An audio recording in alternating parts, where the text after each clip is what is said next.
नमस्कार, search story में आपका स्वागत है। मैं हूं संजना। आइए नजर डालते हैं आज की कुछ खास खबरों पर।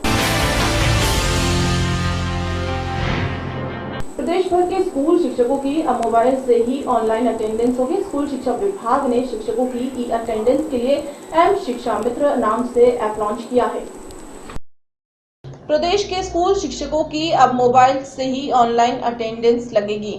स्कूल शिक्षा विभाग ने शिक्षकों की ई अटेंडेंस के लिए एम शिक्षा मित्र नाम से मोबाइल ऐप लॉन्च किया है।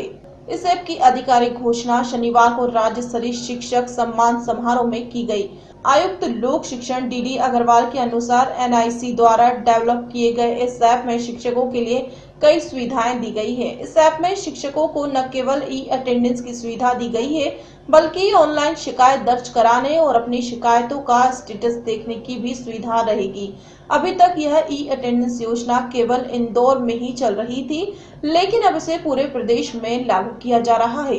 हालांकि शुरुआत में इसका काफी विरोध हुआ था, लेकिन इसमें कई सारे फीचर डालकर इसे शिक्षक फ्रेंडली बनाया गया है। फिलहाल 15 से 20 दिन इसे पायलट प्रोजेक्ट के रूप में चलाया जाएगा। इसके बाद 25 सितंबर से इसे रेगुलर कर दिया जाएगा।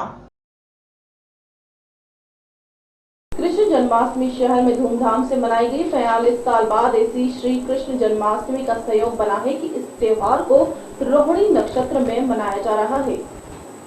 कृष्ण जन्माष्टमी शहर में धूमधाम से मनाई गई। 42 साल बाद ऐसी श्री कृष्ण जन्माष्टमी का संयोग बना है कि इस त्योहार को रोहिणी नक्षत्र में मनाया जा रहा है। मुख्यमंत्री ने यादव समाज मंदिर पहुंचकर की पूजा अर्चना और दी ढेरों बधाई। आदरणीय मुख्यमंत्री जी, हम सबके लाडले संवेदनशील और भाइयों की जिंदगी में कोई तकलीफ मत रहने देना। कन्हैया ऐसी कृपा की वर्षा करना, ये खूब आगे बढ़ते जाए और हमारी जनता भी सुखी हो, निरोग हो, सबका मंगल हो, सबका कल्याण हो। आज मुझे सागर भी पहुंचना है, 12:30 बजे मुझे निकल जाना था और इसलिए ज्यादा समय आज नहीं है, लेकिन कन्हैया के जन्मदिन पर आप सबको बहुत बहुत शुभकामनाएं और इतना वचन देता हूं कि जो कुछ जिंदगी में है सब जनता की सेवा में लगाएंगे, प्रदेश के विकास में। क्राइम ब्रांच ने हबीबगंज थाना क्षेत्र के विगत दिनों हुई 5 लाख की लूट के आरोपियों को किया गिरफ्तार। पीने के आदी हैं और धर्मेंद्र कुशवाहा का पूर्व चोरी, मारपीट और लूट का रिकॉर्ड भी रहा है। इन लोगों ने कुछ दिन पूर्व जो हबीबगंज थाने के अंतर्गत श्रीमती शोभा चांडाक नामक महिला है जो बैग पैसा का लेकर जा रही थी, उनको लूट का उनके साथ एक घटना कारित की थी। पैसे करीब बैग में 5 लाख के आसपास रखे हुए थे, जो कि इन लोगों ने लूटने के बाद सुनसान स्थान पर आपस में बांट लिए।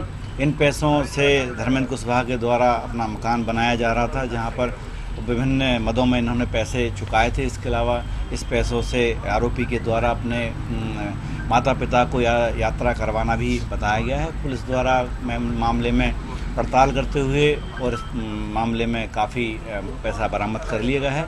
शेष माल की बरामदगी के लिए रिमांड के बाद प्रयास किए जाएंगे। सर, किस तरह पुलिस पहुंची सर उनके पास तक? ये दोनों आरोपी हैं, इनकी माली हालत ठीक नहीं है और ये अपना रोजगार ढूंढ रहे हैं। इसके अलावा जब इनके पास इनके कुछ साथियों ने शराब की दुकान पर इनके पास काफ़ी पैसों की गड्डी देखी, लाखों रुपए इनके पास देखे, तो उनको शंका हुई, तो उन्होंने इस बात की सूचना पुलिस को दी और पुलिस ने इनका फॉलो करा, इनके पीछे रेकी करी और जब ये लोग शराब पीते टाइम पैसों की गड्डी निकालते थे तो पुलिस ने चेक करने के बाद इनको दबोचा। फिर इनसे धीरे धीरे पूछताछ की गई। पूछताछ के बाद इन्होंने धीरे इनका जो अपना जो जुर्म कबूल कर लिया और लूट की वारदात करना स्वीकार कर लिया। बचे हुए पैसे और जहाँ जहाँ पैसे लोग से पैसे रिकवर कर लिए हैं। मामला है करनाल में फैले डेंगू के बुखार का। निजी अस्पताल संचालक और प्राइवेट लैब वालों ने डेंगू के नाम पर लूट मचा रखी है। साधारण वायरल इन्फेक्शन को भी डेंगू बुखार बताकर मरीजों को कई दिनों तक अस्पताल में दाखिला देकर मोटी रकम वसूल रहे हैं। मामला है करनाल में फैले डेंगू बुखार का। यहां निजी अस्पताल संचालक और प्राइवेट लैब वालों ने डेंगू के नाम पर लूट मचा रखी है। साधारण वायरल इन्फेक्शन को भी डेंगू बुखार बताकर मरीजों को कई दिनों तक अस्पताल में दाखिल कर मोटी रकम वसूल कर रहे हैं और रोगियों को कर रहे हैं गुमराह। जबकि Karnal deputy civil surgeon Anita ने बताया कि किसी को भी बुखार होने पर आरएमपी डॉक्टर के पास न जाकर मरीज को किसी क्वालिफाइड डॉक्टर या सरकारी अस्पताल में ब्लड टेस्ट करवाना चाहिए। उन्होंने जानकारी देते हुए यह भी बताया कि हमारे पास निजी अस्पतालों से आए डेंगू के 70 केसों का एलाइजा टेस्ट करवाने पर डेंगू के 15 रोगी ही डेंगू पाए गए हैं। डेंगू की जांच के लिए 2 ही टेस्ट करवाने होते हैं, एलाइजा और प्लेटलेट्स काउंट्स। एलाइजा पॉजिटिव आने पर ही डेंगू की पुष्टि होती है। बहुत से लोगों को नहीं पता कि डेंगू का मच्छर गंदी नालियों में नहीं बल्कि साफ सुथरे पानी में पनपता है। साफ सुथरे शहरी इलाकों में रहने वाले लोगों को सबसे ज्यादा खतरा रहता है। बचाव इलाज से हमेशा बेहतर रहता है। अगर आपको डेंगू हो जाए तो घबराइए नहीं, भरपूर मात्रा में तरल आहार लें और अगर डेंगू के मरीज का प्लेटलेट्स काउंट 10,000 से ज्यादा हो तो प्लेटलेट्स ट्रांसफ्यूजन की जरूरत नहीं होती है, बल्कि बेवजह प्लेटलेट्स ट्रांसफ्यूजन नुकसान कर सकता है। ये ठीक है कि करनाल जिला में बुखार के केसेस काफ़ी मात्रा में हैं और ये वायरल फीवर ज़्यादातर होता है। डेंगू भी एक वायरल बीमारी है जो मच्छर से फैलती है। तो मैं लोगों से यही अपील करना चाहूँगी, क्योंकि ये वाला जो डेंगू का मच्छर होता है ये साफ़ पानी में होता है। जैसे कूलर में पानी रह जाता है, जैसे फ्रिज में जो ट्रे होती है उसमें रह जाता है, गमले के नीचे जो ट्रे लगी होती है उसमें हो जाता है, पक्षियों को पानी देते हैं उसमें पानी पड़ा रह जाता है। अगर वो 1 हफ्ते के अंदर उसको ना बदला जाए तो उसमें डेंगू का मच्छर अंडे देता है और वो लार्वा बन जाता है, जो बाद में मच्छर का रूप ले लेता है तो उससे ये डेंगू की बीमारी फैलती है। अगर किसी को बुखार हो तो सरकारी अस्पताल में इसके लिए टेस्ट की सुविधा है, जिसमें हम उसका डेंगू के लिए टेस्ट लगाते हैं, एक प्लेटलेट्स काउंट देखते हैं और एक डेंगू के लिए एलाइजा टेस्ट की सुविधा है। अगर एलाइजा टेस्ट में पॉजिटिव रिपोर्ट आती है तभी हम डेंगू डिक्लेयर करते हैं। आमतौर पर प्राइवेट डॉक्टर्स के पास पेशेंट चला जाता है और वो कार्ड टेस्ट से उसको पॉजिटिव देते हैं और प्लेटलेट्स चाहे उसके 2 लाख हो 2.5 लाख हो तब भी उसको डेंगू करार करते रहते हैं। जो कार्ड टेस्ट हैं वो कन्फर्मेटरी टेस्ट नहीं है, सिर्फ एलाइजा टेस्ट ही कन्फर्मेटरी टेस्ट है। जब तक एलाइजा टेस्ट पे रिपोर्ट पॉजिटिव ना हो तब तक पेशेंट डेंगू उसको डिक्लेयर नहीं कर सकते। अभी तक हमारे पास 70 के करीब पेशेंट आए हैं जो सस्पेक्टेड डेंगू थे या जिनको प्राइवेट वालों ने कार्ड टेस्ट पॉजिटिव डिक्लेयर किया हुआ था, card test positive pay dengue declare किया हुआ था। उनमें से 15 केस हमारे एलाइजा टेस्ट के दौरान पॉजिटिव आए।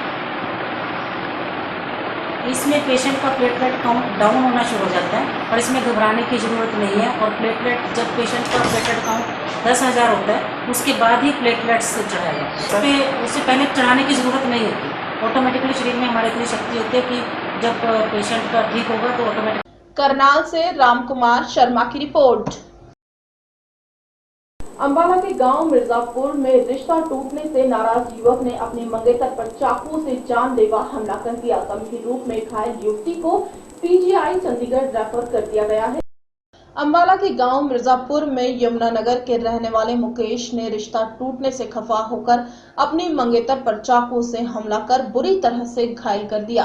घायल युवती को पीजीआई चंडीगढ़ रेफर कर दिया गया है, जहां अब उसकी हालत बेहतर बताई जा रही है। आरोपी युवक ने जब युवती पर चाकुओं से हमला किया तो युवती घर पर अकेली थी, लेकिन ग्रामीणों ने जब शोर सुना तो लड़की को बचाया और हमला करने वाले मुकेश की जमकर धुनाई कर दी। अब घायल मुकेश सिविल अस्पताल में भर्ती है, जहां उसका इलाज चल रहा है। आरोपी मुकेश की माने तो उसका युवती के साथ 3 साल से प्रेम प्रसंग चल रहा था। आज वो युवती को भगाने के लिए आया था, लेकिन कई बार मनाने पर जब वो नहीं मानी तो उसे गुस्सा आ गया और उसने युवती पर हमला कर दिया। अच्छा, 2012 से आपका अफेयर चल रहा था? हाँ। तो आज अचानक क्या हो गया जिससे आपने उसको हमला कर दिया चाकू के साथ? हाँ, तो उनको समझ में आया मुझे, बस एकदम अचानक क्यों आ गया। तो मैं उनके साथ खड़े बातचीत कर रहा था। हाँ। 5-10 मिनट बातचीत करी। हाँ। हम दोनों ने तो उसने जैसे कि पानी की बाल्टी मेरे पर मारी, मुझे एकदम गुस्सा आ गया। तो मैंने उसको मार दिया। वैसे प्लानिंग मारी दोनों की भागने की थी। महीने में 20 चक्कर लगे मेरे इसको। 1 महीने में 20 चक्कर लगे आपके? कई लड़कों के साथ कांटेक्ट हुए था जो बात कराने की कोशिश कर रहे थे हमें। ठीक है। और आज भागने की तैयारी थी? आज तो इसके साथ बात करने आए थे भी कब भागना है, शाम को या कब। इस वक्त घर पे कोई नहीं होता उनके। घर पे कोई भी नहीं था? लड़की अकेली थी? बाहर तो अकेली थी, बाहर ही मिली थी मुझे, बाथरूम पे सड़क पे खड़ी हुई। अचानक गुस्सा आ गया और तुमने चाकू मार दिया उसको? मैंने भी कोशिश की थी। दूसरी तरफ मामले की जांच में जुटी पुलिस का कहना है कि इन दोनों के रिश्ते की बात चल रही थी, लेकिन लड़की की दादी रिश्ते के लिए तैयार नहीं थी। आज मुकेश ने लड़की को अकेला पाकर उस पर चाकू से हमला कर दिया। लड़की की गर्दन पर गंभीर चोटें आई है, उसे पीजीआई रेफर कर दिया है। हमने युवक को हिरासत में ले लिया है। लड़की के बयानों के बाद मामले की सच्चाई सामने आएगी, उसके बाद एफआईआर दर्ज की जाएगी। एक मुकेश नाम का लड़का है, डिस्ट्रिक्ट यमुनानगर साइड का है। उसका पहले रिश्ते की कोई बात चली थी इस लड़की के साथ में, क्योंकि अभी इस लड़की के घर वालों ने इस लड़की का रिश्ता कहीं और कर दिया है। इस वजह से वो लड़का आज आया था इसके पास, लड़की से कोई बात वगैरह हुई थी। लड़की अकेली थी घर में, बस वो आगे पता चला कि उसने कोई चाकू मार दिया, तो भी अरेस्ट कर लिया है वो। बाकी लड़की को भी पीजीआई रेफर किया गया है। जैसा भी है अभी हालत तो कुछ ठीक है, लेकिन यहाँ गर्दन पे बताया जा रहा है चाकू उसके जो लगा है। अभी उसके बयान ले लें लड़की के, पता लग जाएगा सारी बात का क्या है। पहले से अगर लड़की जानती है या कोई इसके टच में रह रही है, बात क्या है, किस वजह से हुआ है। अंबाला से रोजी बहल की रिपोर्ट। महोबा जिला अस्पताल मरीज से वसूली करने का अड्डा बन गया है। यहाँ आने वाले गरीब तबके के मरीजों से इलाज के नाम पर पैसों की उगाही की शिकायतें लगातार सामने आ रही हैं। महोबा जिला अस्पताल मरीज से वसूली करने का अड्डा बन गया है। यहाँ आने वाले गरीब तबके के मरीजों से इलाज के नाम पर पैसों की उगाही की शिकायतें लगातार सामने आ रही है। प्रदेश की सपा सरकार जिला चिकित्सालय में आने वाले मरीजों को निःशुल्क बेहतर स्वास्थ्य सेवाएं देने के निर्देश लगातार स्वास्थ्य महकमे को दे रहा है, मगर जिला अस्पतालों में कार्यरत डॉक्टर यहां ज्यादा पैसा कमाने के चक्कर में घरों पर प्राइवेट प्रैक्टिस कर रहे हैं। वहीं अस्पतालों में अपना कब्जा जमा कर मरीजों से मनमाने पैसे वसूले जा रहे हैं। महोबा जिला अस्पताल भी इन करतूतों से अछूता नहीं है। यहां पर कार्यरत डॉक्टर केडी गुप्ता जिला अस्पताल में आने वाले मरीजों को अपने निजी क्लिनिक में न सिर्फ देखते हैं, बल्कि उन्हें जिला अस्पताल के आईसीयू वार्ड में पैसा लेकर भर्ती भी करा देते हैं। ताजा मामला उस समय सामने आया जब ग्राम सिरसिकला निवासी वृद्ध रज्जन रामदेव को गंभीर हालत में उसका पुत्र सुरेश और परिजन लेकर जिला अस्पताल के इमरजेंसी वार्ड पहुंचे, जहां डॉक्टरों ने उनकी हालत गंभीर देख उसे झांसी मेडिकल के लिए रेफर कर दिया गया। यही नहीं, इलाज कर रहे डॉक्टर ने रेफर के कागज बनाकर भी उसे दे दिए। लेकिन दलालों की सरपरस्ती पर चल रहे जिला अस्पताल में एक दलाल ने मरीज के परिजनों को डॉक्टर केडी गुप्ता के आवास पर जाकर इलाज कराने की सलाह दे दी। गरीब परिजन अपने मरीज को लेकर डॉक्टर केडी गुप्ता के आवास पहुंचे, जहां डॉक्टर ने मरीज को गंभीर हालत में नजरअंदाज कर उसे भर्ती कर लिया और बेहतर इलाज देने के नाम पर 1000 रुपए लेकर उसे जिला अस्पताल के आईसीयू वार्ड में भर्ती कर दिया। वृद्ध मरीज रज्जन के पुत्र ने अपनी गरीबी के चलते उधार रुपए लेकर अपने पिता को भर्ती तो करा दिया, लेकिन बाहर की दवा लिखे जाने से वह हताश हो गया। डॉक्टर साहब को हमारे साथ जो हमारे जीजा जी थे उनके साथ गए थे हम, तो डॉक्टर साहब ने पैसा मांगा है 1000 रुपया। बोले थे कि एक हफ्ते लिए आपके मरीज को यहाँ भर्ती किया जाएगा। शायद है कि बाहर से दवा लाना पड़े तो आपको मंगाना पड़ेगा। वहाँ पे सर कुर्सी के पास, वहाँ पे कुर्सी के पास हम खड़े। कहाँ से हुआ मरीज भर्ती? सर वहाँ ले गए थे हम मरीज को टेम्पो में लेके। हाँ, आपके पास। हाँ, तो हमने देखा और उसको भर्ती कर लिया यहाँ पे। जी सर, हम भी यही कह रहे हैं कि वहाँ पे टेम्पो में लेके। बिल्कुल सही कह रहे हैं। 1000 रुपया आपने लिया सर? नहीं, किसी से लिए सर पैसे। कहाँ से आए हो? सिरसी कला। किसको दिखाने आए थे? किस डॉक्टर को दिखाया? सरकारी अस्पताल के वास्ते आए थे सर। ने कहा कि वहाँ ले जाओ, तो हम उनके पास ले गए। किनके पास? केडी गुप्ता। तो वहाँ उन्होंने दिखाया, पर्चा जो उन्होंने बनाया, मरीज को कहने लेके आओ, मरीज को लेके गए। इसके बाद कितना रुपए लिया आपसे? 1000 रुपये मांग रहे हैं सर। मांगे थे आपसे 1000 रुपये सर। किसने मांगे थे? गुप्ता जी ने। क्या किस बात के मांग रहे थे? कि आप भर्ती वहीं कर दो, आपको सुविधा मिलेगी और हम इलाज करेंगे, वहीं अपना देख रेख करेंगे। कौन? हमारी ड्यूटी। क्या नाम है इनका? नाम है श्री रज्जन। कौन है ये आपके? हमारे दादा हैं, पिताजी के बड़े भाई। और हमें भाई साहब गए थे वहाँ दिखाने के लिए। हम पिताजी के पास बैठे थे, भाई साहब मुझसे मांगा पैसे 1000। कितना पैसा? 1000 मांगा है तो दे दिया भाई साहब ने। किस बात के पैसे थे उसने बताया डॉक्टर? वो कह रहे थे कि पलंग के हो गए, दवा गोली के हो गए, ये तुम्हारे 1000 पूरे हो गए। बीमारी है पिताजी? पिताजी को 2-3 परसों से अपने आप बेहोश हो गए हैं, बोलते नहीं हैं। कहाँ भर्ती है? हम सरकारी हॉस्पिटल में भर्ती हैं, आईसीयू वार्ड में। आप जब इमरजेंसी लेके गए थे वहाँ जो डॉक्टर थे उन्होंने क्या रेफर किया था? वहाँ के कह दिया था कि झांसी ले जाना। अच्छा, तो हमारे किसने सलाह दी आपको? हमारे पास पैसा नहीं थे, तो हमारे बहनोई साहब थे तो कह रहे थे चलो वहाँ दिखाने से तो ठीक कर दे। तो फिर भाई साहब वहाँ गए थे तो वहाँ 1000 रुपये लिए। ये सरासर गलत है जिसने भी आरोप लगाया है, ऐसा कुछ नहीं है। मरीज इमरजेंसी में आते हैं, वो वार्ड में शिफ्ट हो जाते हैं, फिर फिजिशियन के तौर पे हम देखते हैं उनको, और हमने उसको अटेंड किया, देखा है। बता रहा कि आप द्वारा सुविधाएं देने के नाम पर 1000 रुपए लिए गए हैं ताकि आप उनका बेहतर इलाज कर सकें, और जबकि वो रेफर हो चुका है जिला अस्पताल से। जिला अस्पताल से रेफर एज ए EMO किसी ने कर दिया होगा, लेकिन वो फिजिशियन की फैकल्टी का मरीज था और वो बाहर नहीं जाना चाहता था, ऐसा उसने लिख के दिया है। यहीं इलाज कराना चाहता है, इसलिए उसको रोक के यहाँ इलाज किया जा रहा है। कि हमारे माननीय मुख्यमंत्री जी की और माननीय स्वास्थ्य मंत्री की अपेक्षा ये है कि किसी से कोई पैसे न लिए जाएं। वाकई में मैं यहाँ आया हूँ, मैंने मरीज को देखा है, मरीज की हालत वास्तव में बहुत गंभीर है, बहुत सीरियस है। रज्जन खान इसका नाम है। जानकारी पे ये मिला है कि पहले इसको डॉक्टर सर्जन ने देखा, रेफर कर दिया क्योंकि मरीज की हालत बहुत गंभीर है। उसको मैंने कह दिया कि इलाज यहाँ पे चलेगा और किसी प्रकार का कोई पैसा का खर्च नहीं होगा।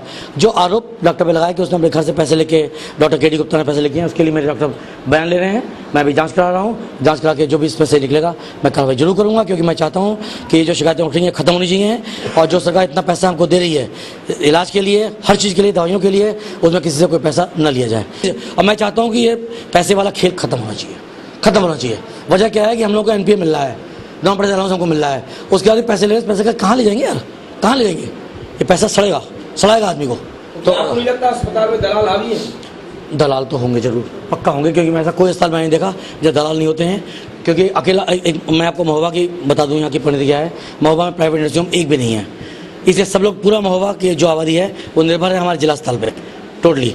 तो उनको यहाँ के अलावा कुछ दिखाई नहीं देता, उसका फ़ायदा उठाते हुए दलाल कुछ टैटूज यहाँ पे जरूर गलत काम करते होंगे, और उसके लिए मैंने अपने आदमी छोड़ रखे हैं। सुबह बैठे हुए जांच कर रहे हैं यहाँ पे, और ये काम मैं खत्म करके रहूँगा पक्का। और ये डॉक्टर KD गुप्ता घर पे बैठे पैसे कोई लेता है, लिया है, तो मैं घर पर छापे में करूँगा, उनके घर की वीडियोग्राफी में करूँगा। समाज में हर तरह के लोग होते हैं जो सरकार के नियमों का पालन नहीं करेगा, सरकार के किए हुए कार्यों को ठीक से नहीं करेगा, उसके खिलाफ कार्रवाई की जाएगी। इसका कोई डॉक्टर इस तरह से मरीजों के साथ, गरीबों के साथ या किसी के तरह से व्यवहार करता है तो उसके खिलाफ कार्रवाई। खबरों में फिलहाल इतना ही, मुझे दीजिए इजाजत, नमस्कार।